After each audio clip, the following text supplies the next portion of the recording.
Mapa-rider ka man o ikaw ang angkas, dapat alam natin ang mga pamamaraan upang maging ligtas ang ating mga pagbiyahe gamit ang motorsiklo.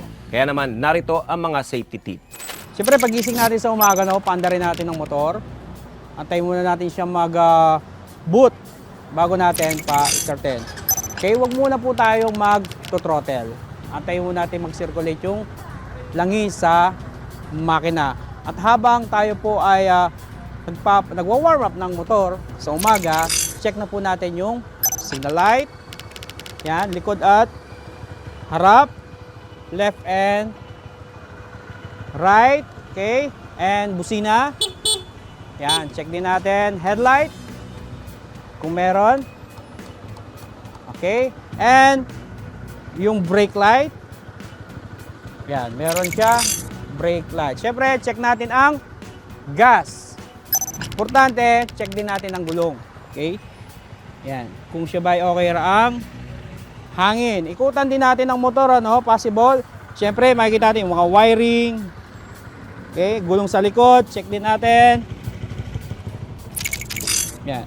Kung na-check na natin lahat yan at siyempre, last natin i-check yung ating sarili. Kumpleto po tayo ng gear, helmet, gloves. Ayan. And kung okay na po lahat yan, pwede na po tayo mag-drive, papasok sa ating trabaho. At syempre, ang tips natin dyan, kailangan natin mag-mindset. Pagkagising pa lang natin, kung tayo ay late, set mo kung anong speed ang gagamitin mo, kung anong ruta para planado. Parang naglalaban yung isip kasi wala silang plano kung saan lang sila dadaan, sisingitan lang dito, basta-basta. Pero kung may plano sila, kung saan sila dadaan, anong speed, mindset na kagad, I'm sure 80% safe silang makakarating sa pupuntahan nila. Marami tayong klase ng posture. Siyempre, chill ride lang tayo. Nakababa lang yung balikat. Yung left hand natin, naka-ready sa rear brake. Kung automatic man yan, Okay? Tapos, medyo nakaliko yung siko. Okay? Yung katawan, semi-C. At lagi po nakaipit sa tangke or nakapasok sa shield ng automatic yung tuhod natin. At syempre, look where you want to go. Kung saan mo gusto pumunta, huwag kang titingin kung saan gusto pumunta ng motor. Automatic, susunod po sa inyong motor kung saan nyo gusto pumunta. Huwag tayo magmaneho ng motor na walang helmet. Kasi napaka-importante ang helmet.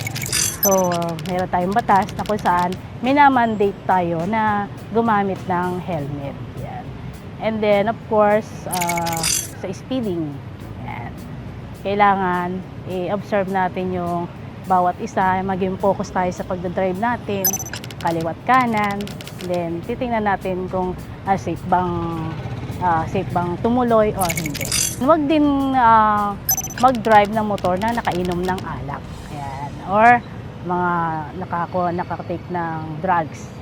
Kasi bawal na bawal sa atin yan. Lalo't ngayon, meron tayong tinatawag na batas sa Republic Act 10586 na kung saan bawal talagang mag-drive ang isang rider na nakainom. Ang may papayo ko, sumali sila sa programang sa mga training, mga motorcycle safety riding course. Yan, na tulad sa amin.